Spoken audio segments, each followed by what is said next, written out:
My sister stole my fiance on the day of his proposal. I caught them kissing in the shadows. You were never good enough for him. But when I revealed the truth at his charity gala, revenge tastes sweeter than wedding cake. Hello everyone. Thank you for being here with me today. Before I begin my story, I'd love to know which city you're joining us from. Please feel free to share in the comments. Now, let me take you into this story. I stared at the empty champagne glasses, arranged in perfect rows across the pristine white tablecloth. Each one caught the sunset's glow from the rooftop venue, creating these tiny, beautiful prisms of light that should have been magical. Instead, they mocked me with their emptiness. My name is Audrey Caldwell, and I run my own event planning company, Caldwell Events. I'd spent the last 3 weeks, night and day, planning what was supposed to be the perfect proposal dinner. The funny thing, the horribly ironic thing, was that it wasn't my proposal I was planning. Or so I thought. My boyfriend of 2 years, Garrett, had hired my own company to orchestrate his grand gesture. He'd made the booking through my assistant, thinking he was being clever, not knowing I'd seen the name on the contract and personally taken over every single detail. I wanted it to be perfect. The flowers, the string quartet, the 5-course meal. I'd even picked out the vintage Dom Perignon he loved. I thought it was all for some high-level client, a big promotion celebration, maybe. I never once suspected it was for me. The catering manager, a nervous man named Mr. Henderson, approached, wringing his hands. Ms. Caldwell, the guests are getting restless. It's 7:40. Should we begin serving the appetizers? I checked my phone. Again. The screen was black. No messages. No calls. Just the time, 7:45 p.m. Garrett was now 45 minutes late to his own proposal dinner. Give it 5 more minutes, Mr. Henderson, I said, my voice steadier than I felt. That was the event planner in me. Always calm, always in control. 20 of our closest friends and family members were waiting. My parents were gone, I'll get to that, but his parents were there, looking confused. And my best friend, Meredith, was by the bar, lowering her camera. She was our designated photographer for the evening. Audrey, honey, she whispered, walking over. Her heels clicked nervously on the terrace stone. You look stunning in that navy dress, but maybe you should try calling him again? I already did, I murmured, smoothing down the cocktail dress. It was a nervous habit I'd developed over years of managing crisis moments. A lost wedding cake, a groom with cold feet, a sudden rainstorm. I'd handled it all. But this was different. This wasn't a client. This was personal. My phone buzzed in my hand. Finally. My heart gave a stupid little leap. But instead of Garrett's name, I saw a text message. Just a text. Can't make it. Something came up. Sorry. 7 words. 7 stupid words to demolish 3 weeks of planning and 2 years of trust. The blood drained from my face.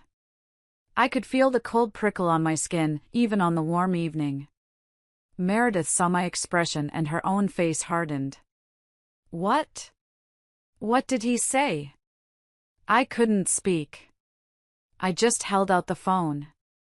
That's it, she hissed, her voice low. That's all? I took a deep breath, the event planner mask sliding firmly into place. I turned to the small crowd. I tapped a champagne glass with a spoon. The light, clear ding cut through the anxious murmuring. He's not coming, I announced. My voice was loud. Clear.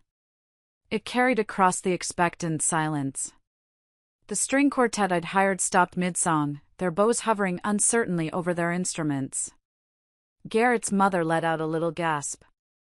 My younger sister, Delilah, rushed over. Her green eyes were wide, but it wasn't just surprise. It looked almost like panic. What do you mean he's not coming, Audrey? Did he say why? Did something happen? I just handed her my phone, watching her face. I saw it. I know I saw it. A flicker of, was it guilt? Or maybe relief? It was gone in a second, replaced by a mask of sisterly concern. Oh, Audrey, this isn't like him, she said, but her voice wavered, just slightly. Isn't it? Meredith cut in, her tone sharp as glass. She'd never fully warmed to Garrett, despite my attempts to bring them closer. She always said he was too smooth. Now, I wondered if she'd seen something I'd been blind to. The next hour was a blur. It was the most humiliating, professionally damaging hour of my life. I maintained my smile. I went to every table. I apologized. I thanked them for coming. I assured them everything was fine, just a terrible misunderstanding. I even managed to get the staff to pack up the 5-course meal into to-go containers for the guests. Waste not, want not, right? It wasn't until the last guest, Garrett's own confused mother, had left that I allowed myself to sink into one of the empty, ghost-white chairs. I'll handle the vendors, Audi, Meredith offered, squeezing my shoulder. You should go home. I'll take her, Delilah said quickly. A little too quickly. No, I said, standing up. I gathered my composure around me like armor. I need to stay. This is still my event, even if it's turned into a disaster. I have to oversee the breakdown. Audrey. Delilah started, reaching for my arm. I pulled away. I'm fine. Really. Just, give me a minute alone. Both of you. Please. They retreated, looking back with worried glances. I was left alone on the rooftop I had chosen so carefully for this moment. The perfect backdrop for a perfect proposal. What a joke! I sat there for a long time, just watching the crew stack chairs and fold tablecloths. The silence of the cleanup was somehow louder than the music had been. After about 30 minutes, I took a service elevator down to the garage, avoiding the main lobby. I couldn't face anyone. I got in my car, and the silence was deafening. I just sat there, in the dark, underground garage. I didn't cry. I was just empty. Numb. That 7-word text message just played over and over in my head. Can't make it. Something came up. Sorry. I finally started the car and drove home. The streets were busy, people were heading out for their Friday night, laughing, holding hands. It felt like I was in a different world. I got home to my apartment, the one Garrett had a key to. The one where he kept a change of clothes. I walked in, and everything was just as we'd left it that morning. His coffee cup was still in the sink. I didn't turn on the lights. I just walked to the sofa, still in my navy cocktail dress and heels, and sat down. I sat there in the dark for an hour. Maybe 2. Just staring at the wall. The numbness was wearing off, and underneath it was this cold, creeping dread. Then my phone buzzed again. Another text from Garrett. We need to talk. Tomorrow. Lunch. I typed back a single word, my thumb shaking. Where? His response came immediately. Our usual place. 1 p.m. Our usual place. The little Italian cafe where we'd had our first date 2 years ago. Where he'd first told me he loved me over a shared tiramisu. Where, apparently, he was planning to officially end things. Because that's what this was, wasn't it? You don't skip your own proposal dinner, humiliate your girlfriend in front of everyone, unless you've changed your mind about the whole thing. As I finally stood up, my joints stiff, I went to the kitchen to get a glass of water. I glanced out my window, down at the street. My apartment building had a small, private garden in the back, visible from my unit. And that's when I saw her. Delilah. She was standing in the shadows of the garden, hidden from the streetlights, her back to me. She was on her phone, her gestures sharp and angry. I couldn't hear what she was saying, but I could see her silhouette pacing back and forth. Then she stopped, and even from that distance, I could see her shoulders slump, like she was crying? Or just upset. She must have felt me watching. She looked up, right at my window. She couldn't have seen me in the dark, but she quickly ended the call, shoving the phone into her purse. She plastered on a smile that didn't reach her eyes, gave a little wave up at my window, and then hurried away. That's when I knew. This wasn't just a change of heart. This wasn't just cold feet. Something was wrong.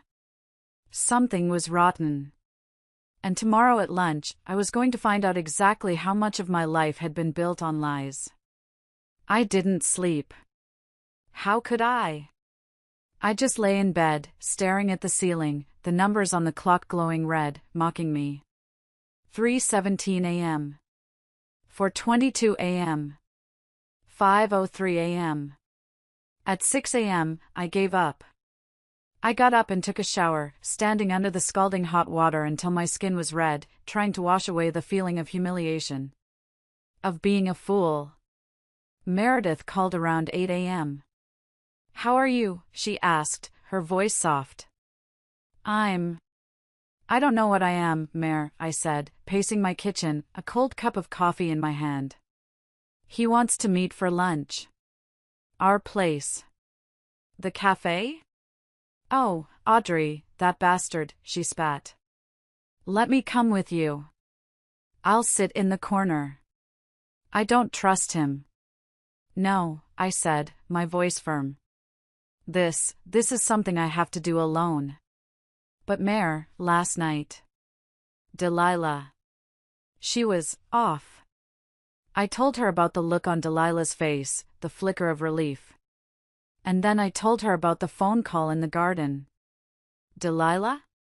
Meredith was silent for a moment. Audrey, I don't want to make things worse, but you know she's been freelancing for that new consulting firm, right? The one that Garrett's company uses?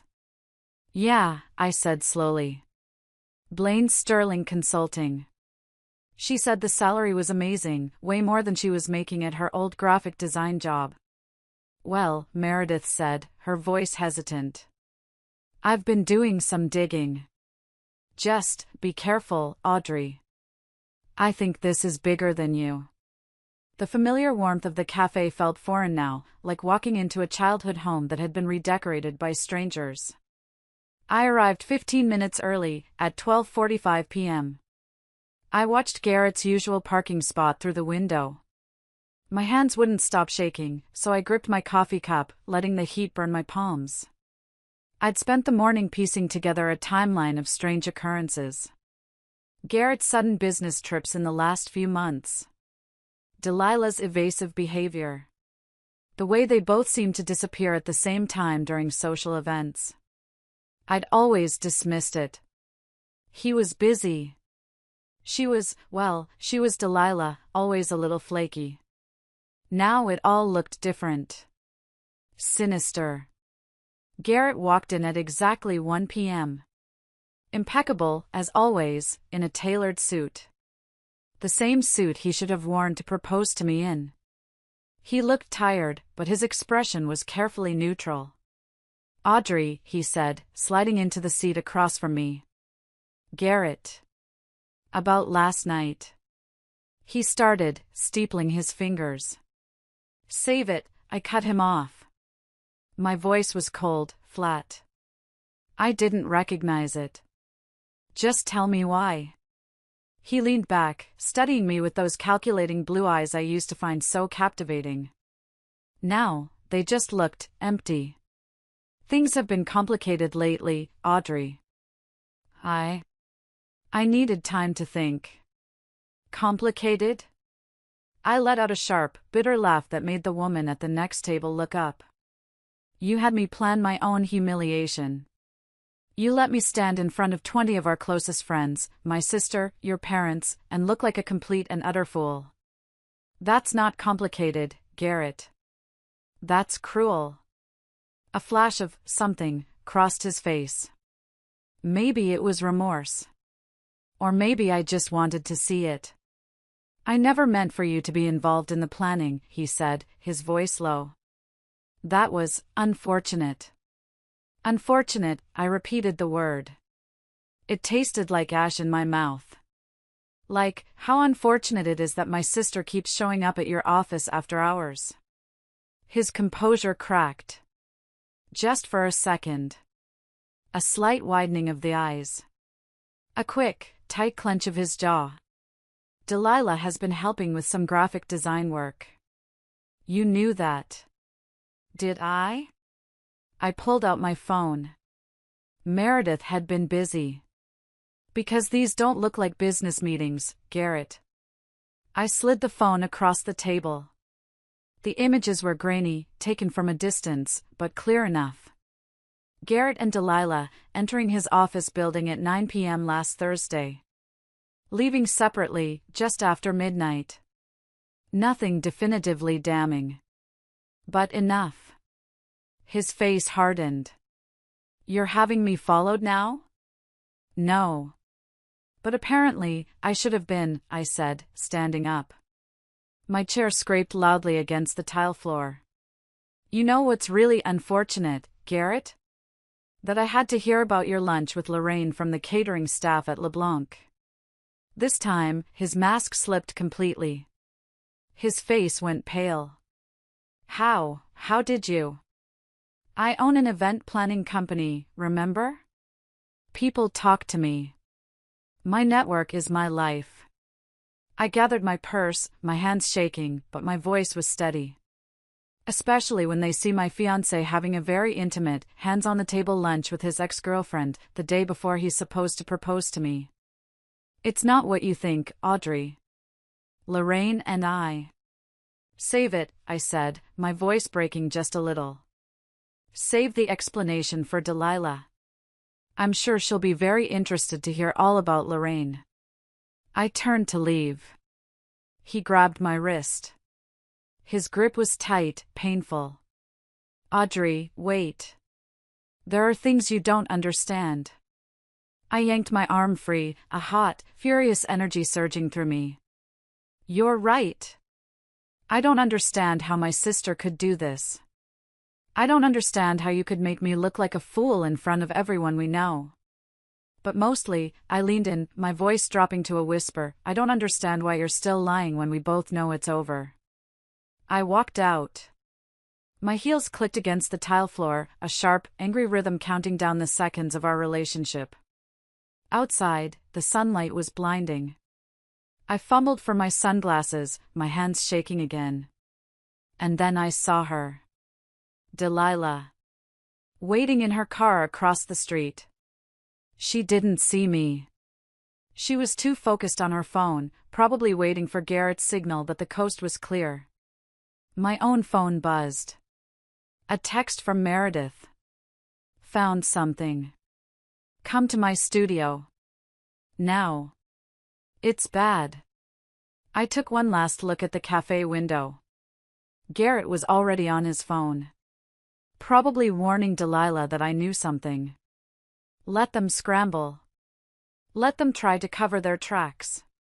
They didn't know what I knew now. They didn't know about Lorraine. And judging by Meredith's text, there was even more they didn't know I was about to find out. I got into my car, the time for tears and confusion was over. Now, it was time to plan. Not a proposal. Something else entirely. Meredith's photography studio felt like a crime scene when I walked in. But it wasn't a conspiracy board, not yet. It was just organized chaos. Meredith was a data head, and her real passion wasn't just taking photos, it was the information behind the photos. Documents and printouts were stacked neatly on every surface. She stood in the center, her camera forgotten around her neck, staring at her laptop. You look awful, she said, by way of greeting. I feel awful, I replied, dropping my purse. He lied. Right to my face. And Delilah was waiting for him across the street. I'm not surprised, Aud. About either of them, Meredith said, turning back to her screen. Garrett's company has been hemorrhaging money for months. But look where it's going. She pointed to the screen. It was a series of bank statements. Regular transfers, huge sums of money moving from Garrett's investment firm to an offshore account. And each transfer coincided perfectly with a payment from Blaine Sterling's consulting firm. What does that mean? I asked, my head pounding. Blaine is paying Garrett? No, Meredith said, pulling up another file. Blaine is the middleman. He's getting money from somewhere and funneling it to Garrett, making it look like legitimate consulting fees. But that's not the something I found. My stomach dropped. What, then? I looked into Lorraine. His ex-girlfriend. The one you saw him with. What about her? Meredith took a deep breath. Audrey, she's dead. The words hit me like a physical blow. I grabbed the nearest stool, my knees buckling. What? What do you mean, dead? He was with her 2 days ago. No, he wasn't, Meredith said softly. He was with someone who looks like her. But Lorraine died 6 months ago. She handed me a printed newspaper clipping. It was a small article from a local paper. Woman dies in tragic bridge accident. Lorraine Vance, age 34. Her car had gone off the old mill bridge. Brake failure. I don't understand. Look at the date, Audrey. I scanned the article. My blood ran cold. The accident was dated 2 days after a formal complaint had been filed with the SEC. A complaint threatening to expose Garrett's business practices. There's more, Meredith said, her voice grim. She clicked a file, and an audio waveform popped up on her screen. Lorraine was smart. She was terrified. She sent copies of everything she had to multiple people. Insurance. I tracked down one of them. A former colleague. She pressed play. A voice, shaky but determined, filled the studio. It was Lorraine's. Garrett, I know what you and Blaine are planning. Using Delilah, using her to get to Audrey's client list, that's low, even for you. But the SEC fraud, the college funds you're draining from those elderly clients, that's what's going to bury you. I'm meeting them tomorrow. I'm telling them everything. Unless. The message cut off. The next day, her car went off a bridge. I couldn't breathe. My mind was racing, trying to connect the dots. Garrett, my Garrett, was a monster. A fraudster. A murderer? And Delilah, my sister, was his accomplice, used to get to my clients. The clients I had spent years building trust with. How could Delilah? Maybe she didn't know, Meredith offered, though she didn't sound convinced. Maybe she just thought she was doing graphic design work, like she told you. Blaine and Garrett they're professionals at this, Audrey. My phone buzzed. A message from Delilah. Please talk to me. It's not what you think. Oh, it's exactly what I think, I muttered, silencing the phone. There was a knock at the studio door. A timid knock. We both froze. Through the frosted glass, I recognized Delilah's silhouette. Don't, Meredith warned, putting a hand on my arm. Audrey, she could be dangerous. She's with them. She's my sister, I said, shaking her hand off. And she's going to tell me the truth. I ripped open the door. Delilah stood there, mascara streaked down her face, her eyes puffy and red. She looked like a child. Audrey, thank God, she sobbed, rushing to hug me.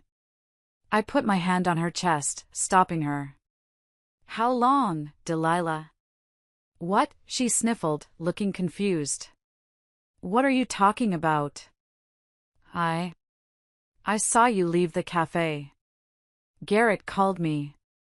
He said you two broke up. He said you're upset about us. Us? I laughed, a harsh, ugly sound. How long have you been helping him steal my clients? Her face crumpled. It wasn't like that. I swear. Blaine said it was just market research.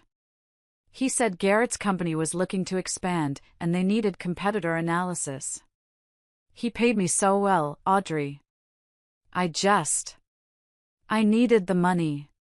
My student loans, my credit card. Market research? I spat. Is that what you call sleeping with my fiancé, too? Delilah flinched, as if I'd slapped her. That only happened once, she whispered, tears streaming down her face. I was drunk, at the company party, and he was so charming, and I felt. I don't know, I felt so important, and he said you two were fighting. I'm so sorry, Audrey. I swear it meant nothing. Save it, I said, stepping back into the studio. Did you know about Lorraine? The color drained from her face. Who's Lorraine? His ex-girlfriend. The one he was having lunch with 2 days ago. I don't know what you're. She's dead, Delilah, I said, my voice flat. She died 6 months ago. Convenient timing, don't you think? Right after she threatened to expose him. No. Delilah shook her head violently, her hands flying to her mouth. No. You're lying. Garrett wouldn't. He wouldn't. Wouldn't he? I grabbed the accident report from Meredith's desk and shoved it into her hands. Blaine told you she moved to Europe, didn't he? That's what Garrett told me. He lied, Delilah. Just like he's lying to you. She swayed, grabbing the doorframe to steady herself. I didn't know, she whispered, her eyes wide with genuine terror. I swear, Audrey. I didn't know about any of this, about the fraud, about that. I just thought. Get out, I said, my voice dangerously quiet. Audrey, please, let me help. We can go to the police. Get out! I roared, the sound ripping from my throat. I slammed the door in her face, my hands shaking so badly I could barely turn the lock. I leaned against the door, my whole body trembling. I could hear her sobbing on the other side, begging me to let her in. Meredith touched my shoulder. Her touch was gentle. What are you going to do, Audrey? I stared at the web of evidence before me. The bank statements. The accident report. Lorraine's final, desperate warning. All the pieces of a puzzle I never, ever wanted to solve. First, I said, pulling out my phone, I'm going to call the SEC myself. I'm going to send them everything Lorraine had, and more. And then? And then, I said, my voice hardening into something I didn't recognize, I'm going to destroy everything they've built. Their reputations. Their business. Their perfect, sociopathic little scheme. Audrey, Meredith's voice was careful, that could get dangerous. If they really had something to do with Lorraine's death, they won't hesitate to hurt you. Then they should have thought of that, I said, gathering the documents, before they involved my sister. My phone lit up. A new text. From Garrett. We need to talk. All of us. Tonight. Let's clear the air. I showed it to Meredith. She shook her head. It's a trap, AUD. They know Delilah came here. They know you're suspicious. Of course it is, I said. I texted back a simple reply. LeBlanc. 8 p.m. LeBlanc? Meredith's eyes widened. The restaurant where he met Lorraine's double? Where the staff saw him. The very same, I said. Let them think they have the upper hand. Let them think they can still control this situation. I had evidence of their fraud. I had Lorraine's final message. And I had absolutely nothing left to lose. By the time this night was over, they were going to learn what it really meant to trust the wrong person. I spent the next few hours in a blur. I went home, showered again, and changed. I didn't put on armor this time. I put on a bright red dress. The one Garrett had always said made me look dangerous. I felt cold. Utterly, terrifyingly cold and calm. I created a new email account, a secure one. I methodically uploaded every file Meredith had given me. The bank statements, the offshore account numbers, the audio file of Lorraine's voice, the accident report, the SEC complaint. I saved it all as a draft, addressed to Detective Kowalski at the local PD, a woman Meredith knew through her press work, and to the main inbox of the SEC. I put a small, high-fidelity audio recorder in my clutch. The same kind I used to record client consultations. Meredith texted me as I was walking out the door. Be careful. I'm tracking your phone. If you're not out by 10, I'm calling Kowalski myself. I'm counting on it, I replied. LeBlanc's elegant interior felt like a stage set. Every server, every guest, was a potential witness. I arrived early, just as I'd planned, and chose a corner table. It gave me a clear view of both entrances. The maitre d', who knew me well from my events, looked at me with pity. He must have heard about last night. A quiet table, Ms. Caldwell? He'd asked. The quietest you have, Jean-Pierre, I'd said. Blaine arrived first, sliding into the seat across from me without an invitation. His usual charm was gone, replaced by something hard and ugly. You need to stop digging, he said. No hello. No small talk. Interesting opening line, I said, sipping my water. I studied him over the rim. No, hello, Audrey? No, sorry your fiancé is a sociopath? Lorraine should have stopped digging, too, he said, his voice a low growl. The threat hung in the air between us, thick and toxic. I set my glass down, very carefully.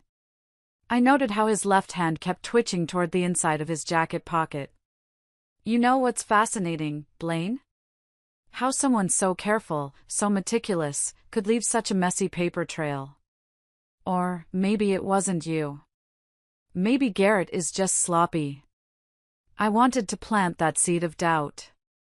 Let them turn on each other. His jaw tightened. Whatever you think you found. Table for two, Delilah's voice cut through our tension. She stood there, looking pale and terrified, with Garrett right behind her, his hand possessively on her lower back. She was wearing her favorite blue dress, the one I'd bought her for her last birthday. The sight of it made my stomach twist. Isn't this cozy? Garrett said, pulling out Delilah's chair with a flourish. The gesture was familiar. Practiced. How long had they been rehearsing these little moments? Almost like family, I agreed, my voice sweet as poison. Speaking of which, how's your mother, Blaine? Still managing that bridge club down in Miami? The color drained from his face. I'd struck a nerve. Meredith had found that, too. The woman he called Mom in Miami wasn't his mother. His real mother had died 10 years ago. This woman was a replacement, an accomplice. Just like the woman playing Lorraine. He recognized the threat. He knew I knew everything. We should order, Garrett suggested smoothly, but his knuckles were white as he gripped his menu. Actually, I smiled, I already ordered for everyone. I hope you don't mind. I know all your favorites, after all.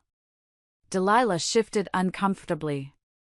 Audrey, please, she whispered, can we just talk about this? Like adults? Like the adults who orchestrated a 2-year con to access my client list? I pulled out my phone, scrolling through messages I'd found from Delilah to Garrett. Fake, of course. But they didn't know that. Or the adults who've been systematically draining those clients' accounts through fake investment schemes? It's more complicated than that, Garrett started. It always is, I said, looking directly at Delilah. Her eyes were brimming with tears. Remember when Mom and Dad died, Delilah? Remember how complicated things were then? How we promised we'd always protect each other. No matter what. Tears welled in her eyes. Audrey, I never meant. I didn't know. You didn't mean to sleep with my fiancé? You didn't mean to help him steal from people who trusted me? I said, my voice rising. The waiter arrived, saving her from answering. He placed 4 plates on the table. 4 plates of seafood linguine. Blaine's hand jerked so violently he knocked over his water glass. It shattered on the floor. Garrett froze, his face a mask of pure, unadulterated shock. Is something wrong? I asked, all innocence. I thought everyone liked seafood. It was Lorraine's go-to order here, wasn't it? Enough games, Audrey. Garrett snapped, his voice cracking. What do you want? What do I want? I leaned forward. I want my sister back.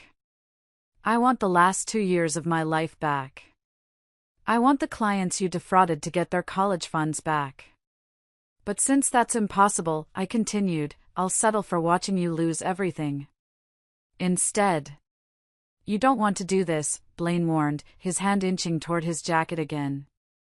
Actually, I do. But first. I turned to Delilah, my voice softening. Did they tell you about the insurance policy, honey? The one that paid out after Lorraine's accident? Delilah frowned, wiping her eyes.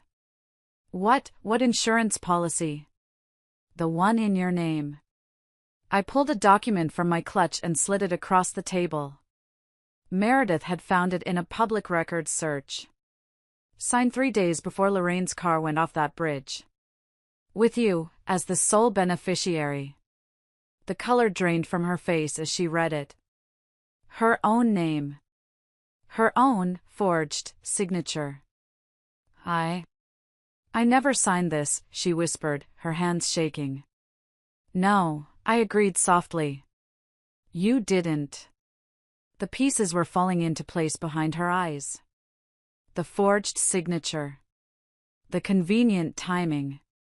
The way Blaine had insisted she start working with them, giving them all her personal information for payroll. Garrett reached for the paper, but Delilah snatched it back. What did you do? She whispered, looking between him and Blaine. What did you do? Delilah, baby, let me explain. Blaine started, his charming smile back in place. Don't call me that, she shrieked, standing up so abruptly her chair scraped against the floor. Don't you ever call me that again.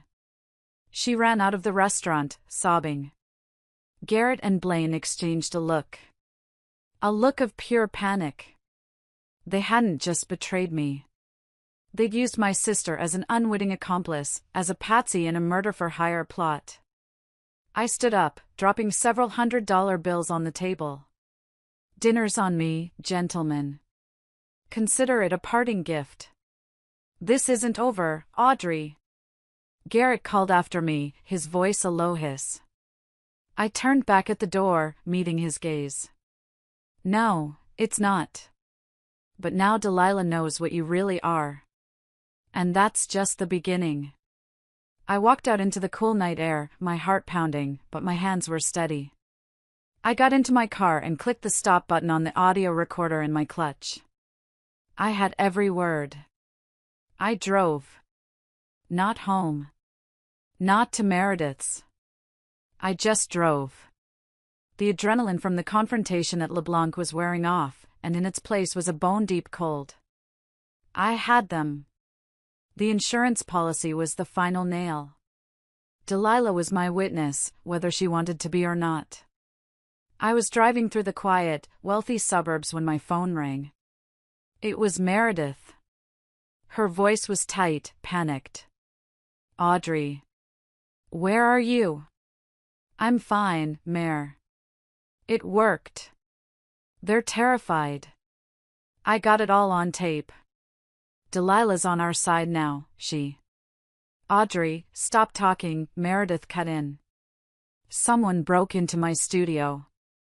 My blood turned to ice. What? Are you okay? I'm fine, I wasn't there. I'm at my apartment. But Audrey, they took everything. The hard drives, the files, the audio backups. All the Lorraine evidence is gone. They couldn't have. They did. It wasn't a smash and grab. It was clean. Professional.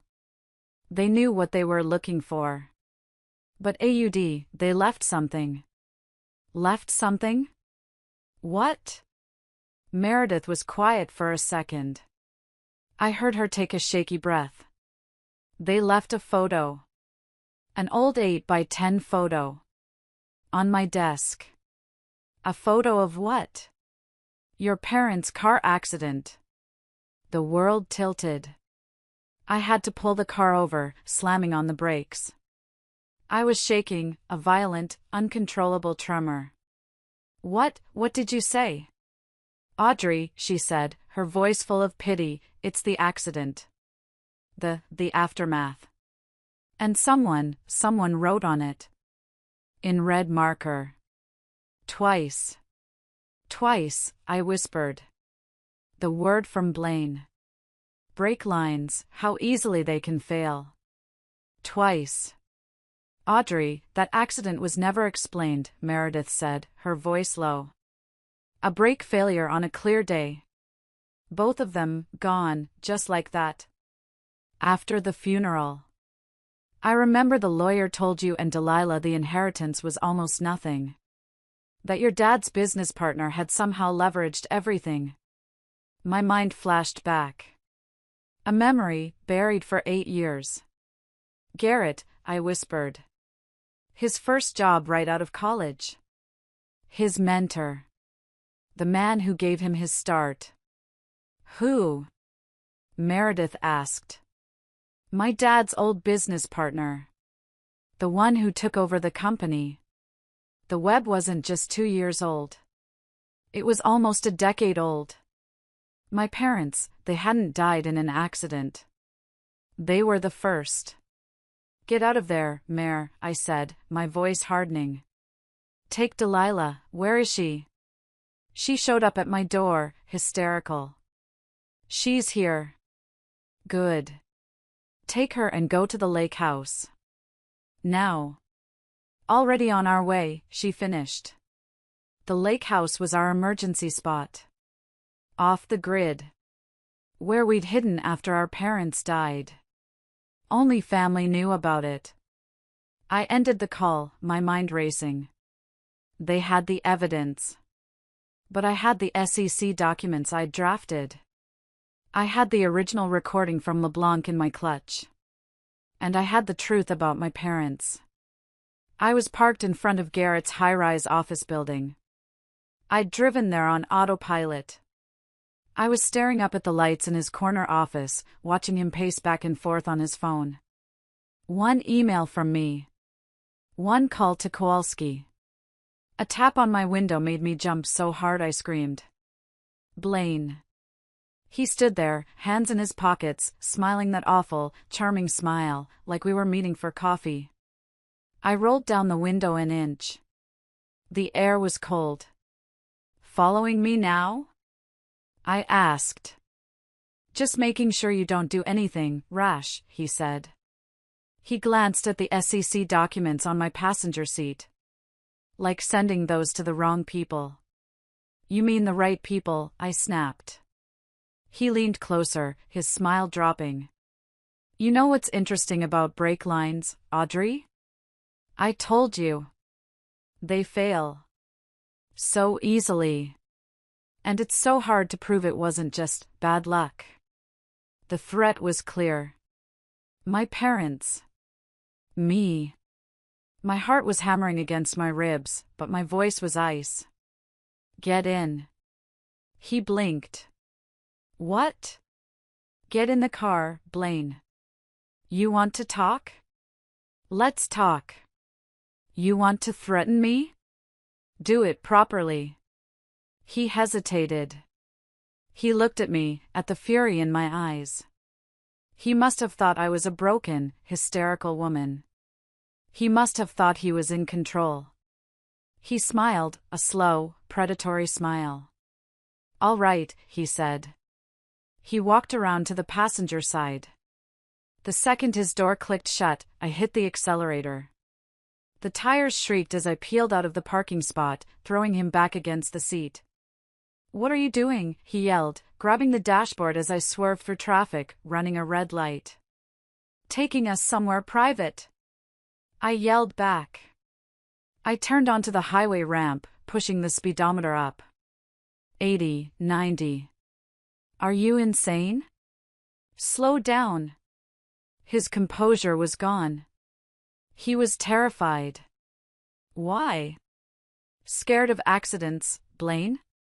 I changed lanes aggressively, cutting off a truck, which blared its horn. Tell me about my parents. I don't know what you're talking about. 8 years ago. Before you met Garrett. You worked at the garage that serviced their car. The one owned by my dad's partner. He went very still. How did you? Lorraine didn't just keep records on Garrett. She had files on everyone. She was building a case for years. I took a sharp exit, the tires screaming in protest. Including the mechanic who inspected their car and signed off on the brakes 2 days before they died. Pull over. Pull the damn car over, Audrey. No. I pressed harder on the gas. First, you're going to call Garrett. Put him on speaker. Now. You're insane. Maybe. I swerved again, making him grab the door handle. But I'm also the one driving. Make the call, Blaine. His hands were shaking so badly he could barely dial. The phone rang once, twice. Where are you? Garrett demanded, his voice frantic. With your ex-fiancée, Blaine spat, his voice trembling, who's apparently lost her mind. Having fun yet, Garrett? I shouted over the engine noise.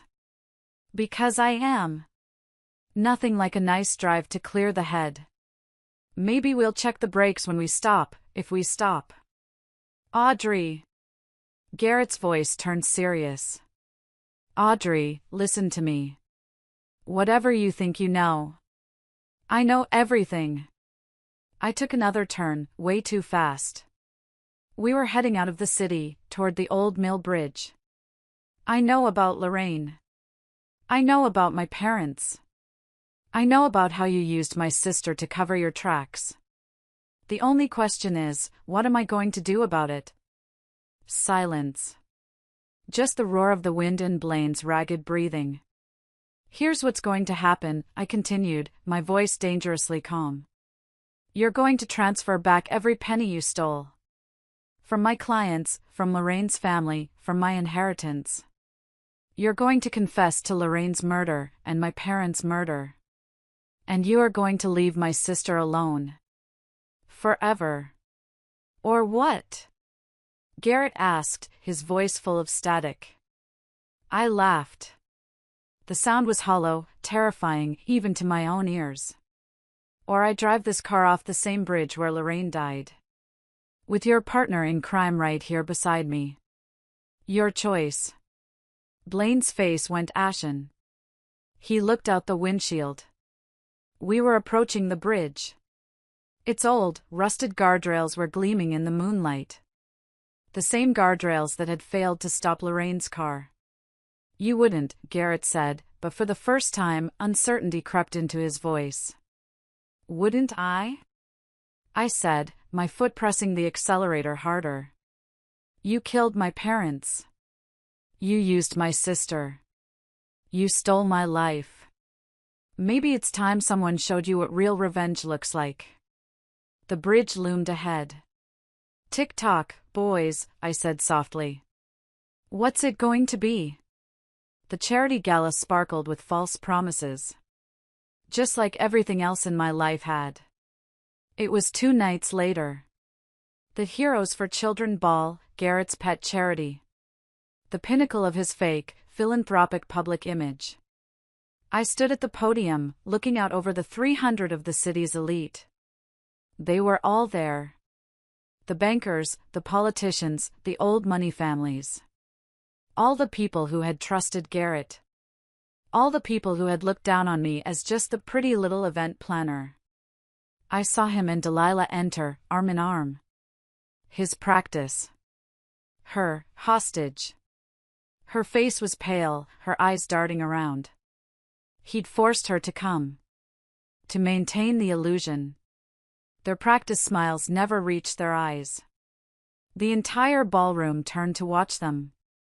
They had no idea they were about to witness something far more entertaining than another engagement announcement. My hands were steady. The USB drive in my palm felt heavy. Ladies and gentlemen, I began, my voice clear and strong, amplified by the microphone. Thank you for coming. Tonight, we're here to talk about trust. Garrett's head snapped up. His eyes met mine across the ballroom. He knew. Of course he knew. He'd agreed to all my terms on that frantic phone call. Transferred the money. Written a confession. He thought I'd take the win and disappear. He didn't know me at all. Trust in our financial institutions, I continued, clicking to the first slide. A graph showing his company's returns. Trust in our loved ones. Another click. Lorraine's accident report. Huge, on the screen, for everyone to see. And trust in justice. Gasps rippled through the crowd as bank statements replaced the report. Millions in fraudulent transfers. Arrows pointing to offshore accounts. Garrett started moving toward the stage, his face a thundercloud. But the security guards, hired by me, not by him, blocked his path. My former fiancé, Garrett Sterling, I said, my voice carrying over the growing murmurs, and his associate, Blaine Sterling, who is also here tonight, have been running an elaborate Ponzi scheme through their investment firm for nearly a decade. They've stolen from their clients, I went on, my voice rising, drained their retirement accounts, their college funds, their life savings. But that, I said, my voice dropping, is not their worst crime. Delilah stood frozen, her champagne glass slipping from her fingers. The crash echoed through the suddenly silent room. 8 years ago, they orchestrated a car accident. A brake failure. That killed 2 people. My parents. Photos of my parents, smiling, flashed on the screen. The room erupted. And 6 months ago, I pressed on, they murdered a woman named Lorraine Vance, to cover their tracks. Chaos. Absolute chaos. Phones came out, recording everything. Garrett, his face contorted with a rage I'd never seen, shoved past the security guards. You have no proof, he snarled, lunging for the podium, for me. I held up the small USB drive. I have every proof, Garrett. The confessions. The bank records. The audio files. All of which, I smiled, have already been sent to the SEC, the FBI, and every major news outlet in the city. You're finished. You bitch, he hissed, his mask completely gone. You're destroying everything. Like you destroyed my family? I shot back. The sound of breaking glass cut through the commotion. Blaine. He had Delilah by the arm, dragging her toward a side exit. Tell them, he ordered, his voice frantic. Tell them it's all lies, Delilah. But Delilah pulled away, tears streaming down her face. I can't, she sobbed. I can't, not anymore. Then you'll go down with us. Blaine reached into his jacket. I saw it before anyone else. The glint of metal. The way his body tensed. No! I screamed, lunging toward them. The gunshot was deafening. Screams. People rushed for the exits. I saw Delilah fall, a dark, red bloom spreading across the blue dress I'd bought her. My feet moved before my brain could process. No, no, no, no.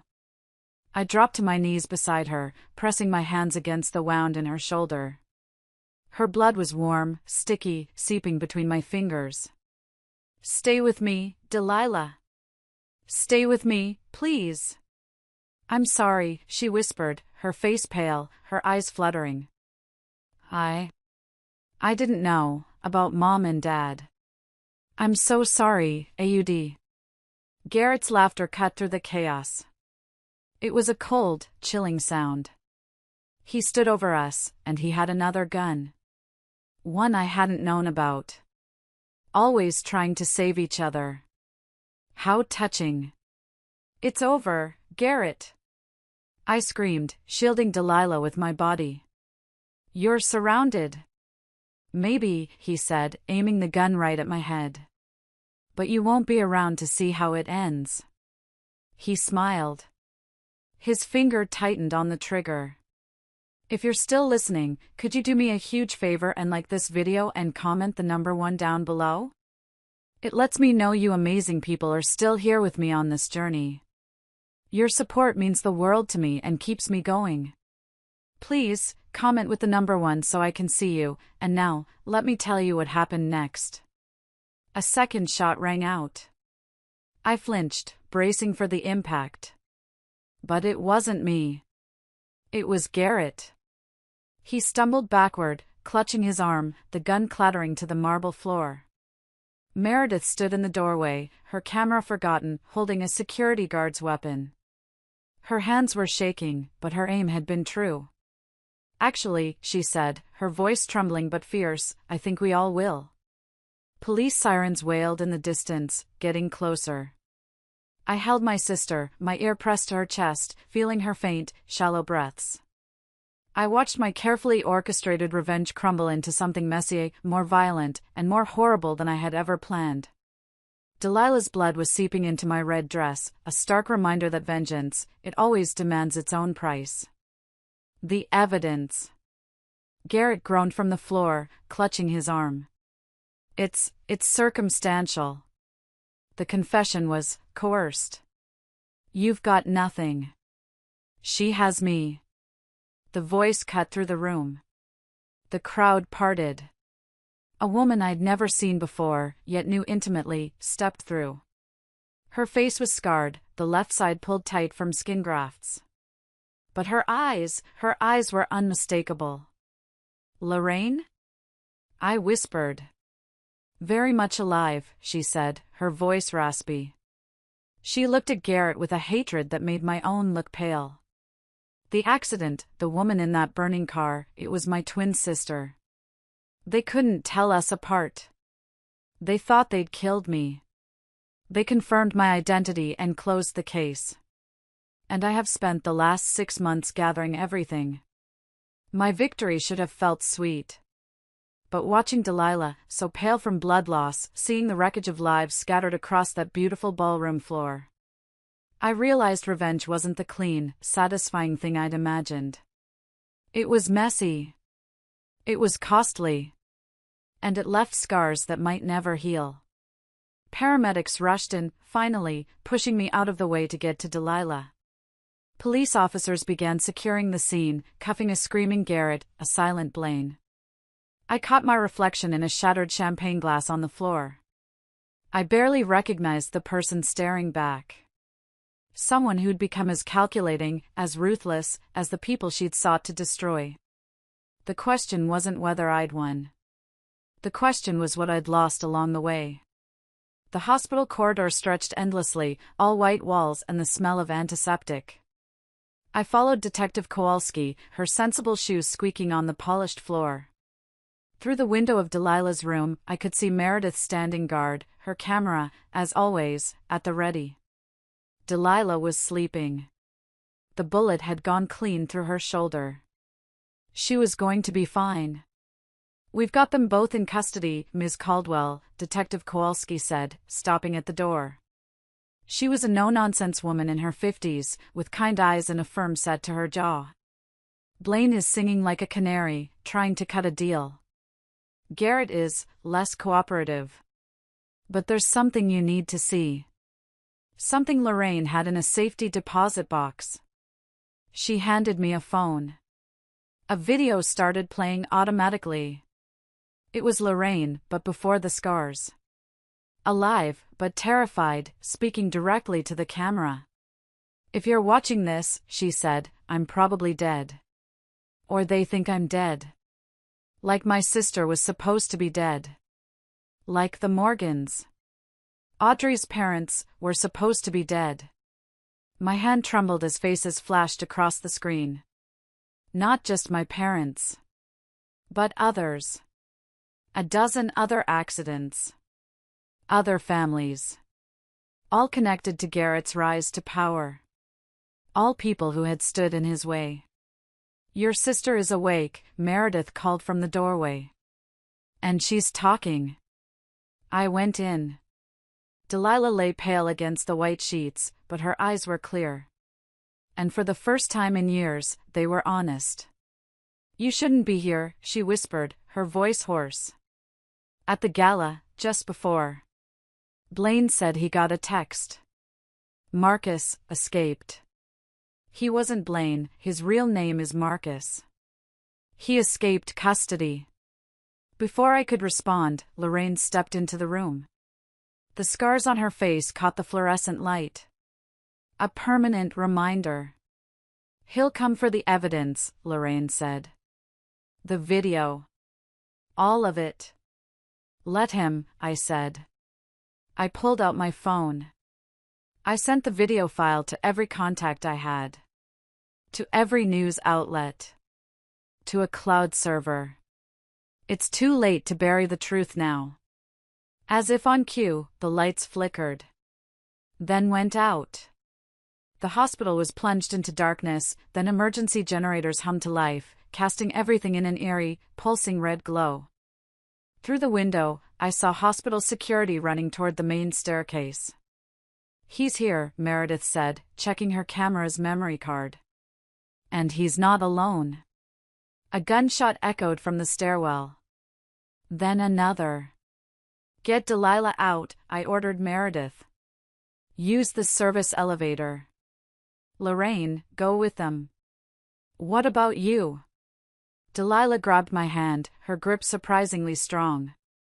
"Audrey, please." "I started this," I said, pulling my hand free. "I'll finish it." The door to the room burst open. Marcus stood there, wild-eyed, a gun trained on Lorraine. Behind him, Garrett emerged from the shadows, his arms still bandaged from Meredith's shot. A corrupt guard must have let him out. "The video," Garrett demanded, his voice a low growl. "Delete it. Now." "It's already gone viral," I said, stepping between them and Delilah's bed. "Check your phone. Check any phone." Marcus fired at the ceiling. Plaster rained down. "You think this is a game?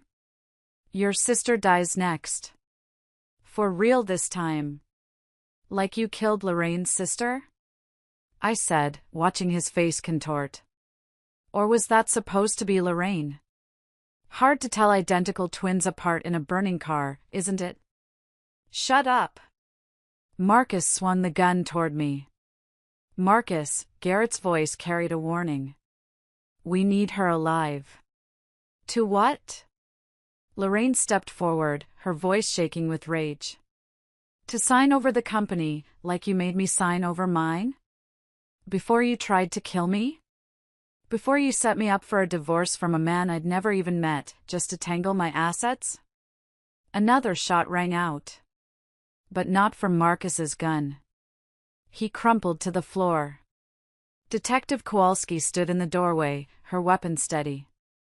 Hospitals on lockdown. Garrett didn't hesitate. He lunged for Marcus's fallen gun. I kicked it, sending it skittering under Delilah's bed. He grabbed my throat instead, slamming me against the wall. His one good arm was strong enough. You, he snarled, his face inches from mine. You could have had everything. We could have built an empire. Built on what? I choked out, clawing at his hand. Murder? Theft? My sister's guilt? On survival, his grip tightened, and black spots danced in my vision. Your parents were weak. Lorraine was weak. But you understand what it takes. You're just like me. No! I drove my knee up, hard, into his groin. He roared, his grip loosening. I broke free, stumbling back, gasping for air. As he stumbled, Meredith's camera flashed, a blinding white light that captured his rage, his desperation, his final moment of freedom. Detective Kowalski's handcuffs clicked shut. Audrey. Morgan. He spat my old name, like poison. Always planning the perfect event. Was this ending perfect enough for you? I looked at Delilah, alive, her eyes wide but safe. At Lorraine, finally free from hiding. At Meredith, documenting every moment of justice. I rubbed my bruised throat. Actually, I said, my voice hoarse. I think it could use one final touch. I pulled out my phone. I hit play on the audio file from LeBlanc. His entire confession, his threats, his panic, it all played out in the quiet hospital room for the detective to hear. I was transmitting live to the FBI agents downstairs, I lied. But it didn't matter. He was done. As they led him away, I sat beside Delilah's bed. I took her hand. The revenge I'd planned had nearly destroyed us both. But maybe in its ashes, we could build something stronger. I'm sorry, she whispered again. For everything. I know, I squeezed her hand. Me too. Outside, the sirens wailed into the night, carrying away the men who thought they could bury their secrets forever. They never understood. Some truths, they just refused to stay hidden. The courthouse steps felt colder than they should in the spring. It was 3 months later. I watched Garrett and Marcus being led away in handcuffs, their expensive suits replaced by prison orange. Life sentences. No parole. Neither looked back. Men like them never do. Lorraine stood beside me, her scars catching the morning light. The money's been traced, she said. The lawyer says they're returning most of it to the victims. All those stolen accounts. Not everything can be returned, I said, thinking of my parents. Of Lorraine's sister. Of the 8 years I'd lost. No, she agreed. But some things can be rebuilt. Inside my new office, the old one held too many ghosts. Delilah was waiting. She'd insisted on coming back to work, even with her arms still in a sling. The design sketches on her desk were different now. Not for weddings or parties. They were for memorials. For community centers. All funded by the recovered money. The Thompson wedding called, she said, not looking up. She was nervous. We were still fragile. They want to know if we're still handling their event. Are we? I asked. She finally met my eyes. That depends. Are we still a team? The question hung there, carrying the weight of everything. I picked up one of her sketches. It was a garden memorial. 2 intertwined trees, reaching toward the sky. You designed this, for Mom and Dad, I said, my throat tightening. She nodded, tears threatening. I thought, maybe it's time to build something beautiful from all this ugliness.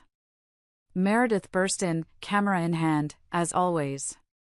You need to see this, she said, pulling up a news article on her tablet. They found more evidence in Garrett's private servers. Other accidents. Other families. His network, it's bigger than we thought. Some of his associates are still out there. My heart sank. How many? Dozens. Going back years. And there's something else. Remember that bridge club in Miami? Marcus's mother? She wasn't his mother. She was another victim.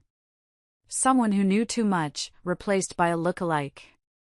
Delilah's hand found mine across the desk. This time, I didn't pull away. What happens now? She asked. I looked at the three women before me. My sister, who'd lost her way but found her courage. My best friend, whose loyalty never, ever wavered.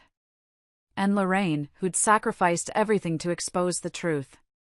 Now, I said, pulling out a new file. We finish what we started. There are other families out there who deserve answers. Other victims who need justice. It's dangerous, Audrey, Meredith warned. Some of these people, they're not just white-collar criminals. So are we, Lorraine's voice carried steel beneath its softness. And we know how to fight back now. A notification pinged on my phone. Detective Kowalski. Requesting a meeting. More evidence had surfaced. More connections to unravel. I can't ask you to risk everything again, I told them. Delilah stood up, her good arm reaching for a fresh sketch pad. You're not asking, Audrey. We're choosing. Meredith raised her camera, capturing the moment. Not a victory. Not revenge. Just four women, choosing to stand together against the shadows that had tried to break them. Besides, Lorraine added, touching her scars, some fights choose you. I looked at my reflection in the window. I remembered the woman who'd planned her revenge with such cold precision. She was still there. But she was changed. Tempered by loss. Strengthened by truth. One condition, I said, turning back to them. We do this right. No more secrets. No more shadows to hide in. Delilah's design took shape on her pad. A phoenix, rising from ashes, its wings spread wide. The Thompson wedding is next week, she said, a hint of her old smile returning. Should we show them how Caldwell sisters throw a party? I picked up my phone to reply to Detective Kowalski. First, I said, a small smile playing on my own lips, we have some other plans to make. This whole journey, it almost broke me. But it showed me what I was made of, and it showed me who my real family is. Thank you for listening to my story. If it resonated with you, if you've ever felt betrayed but found your strength, please, leave a comment below. I read them all. And if you know someone who needs to hear this, please share it. You're not alone. We'll see you in the next one. And so, as the dust settles and the truth comes to light, we are left with a powerful reminder of the strength it takes to rebuild after betrayal. This story is not just about revenge or justice, it's about resilience, about finding the courage to face the darkest moments and rise stronger. Audrey's journey teaches us that even when the world feels shattered, the pieces can be rearranged into something new, something beautiful, if we dare to try. It also reminds us of the importance of trust, not blind trust, but trust earned through honesty and action. Life will test us, and sometimes, those closest to us may falter. But in the end, it's how we choose to respond that defines us. Forgiveness, accountability, and the will to protect what truly matters can turn even the deepest wounds into lessons of growth. What about you? Have you ever faced a moment that tested your strength or trust? Share your thoughts below or simply comment good if this story resonated with you. Let's continue to inspire and support one another.